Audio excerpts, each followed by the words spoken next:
और जन्नत की बशारत। एक दफा हजरत मूसा अलैहिस्सलाम ने अल्लाह ताला से पूछा, या अल्लाह, जन्नत में मेरा पड़ोसी कौन होगा? अल्लाह की तरफ से इरशाद हुआ, फलां शहर का एक गोश्त बेचने वाला तुम्हारे साथ होगा।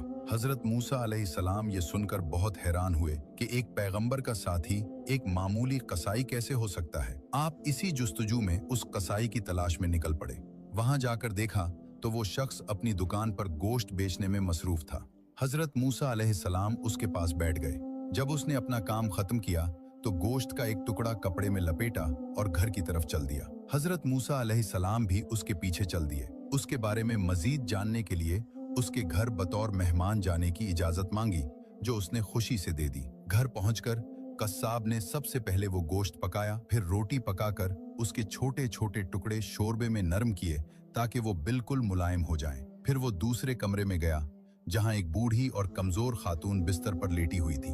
वो इतनी कमजोर थीं कि खुद से हिल-जल भी नहीं सकती थी। कस्साब ने बड़े प्यार से उन्हें सहारा देकर उठाया और अपने हाथों से एक एक लुकमा उनके मुंह में डालने लगा। वो तब तक नहीं हटा जब तक माँ का पेट नहीं भर गया। फिर उसने माँ का मुंह साफ किया और उन्हें वापस लिटा दिया।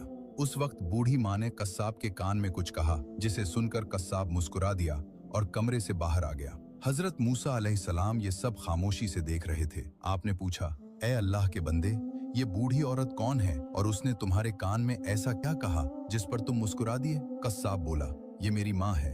मैं जब भी घर आता हूँ तो सबसे पहले उनकी खिदमत करता हूँ। ये खुश होकर रोज मुझे एक ही दुआ देती हैं कि अल्लाह ताला तुझे जन्नत में हजरत मूसा अलैहिस्सलाम का साथ नसीब करे। मैं ये सुनकर बस मुस्कुरा देता हूँ कि भला मैं एक मामूली कस्साब कहाँ और अल्लाह के जलीलुल कद्र पैगंबर मूसा अलैहिस्सलाम कहाँ। ये सुनकर हजरत मूसा अलैहिस्सलाम ने फरमाया, ए खुश नसीब इंसान, मैं ही मूसा हूँ और मैं तुझे खुशखबरी देता हूँ कि अल्लाह ताला ने तेरी माँ की दुआ कबूल कर ली है। अल्लाह पाक हम सबको अपने वालिदैन की खिदमत करने और उनकी दुआएं लेने की तौफीक अता फरमाए।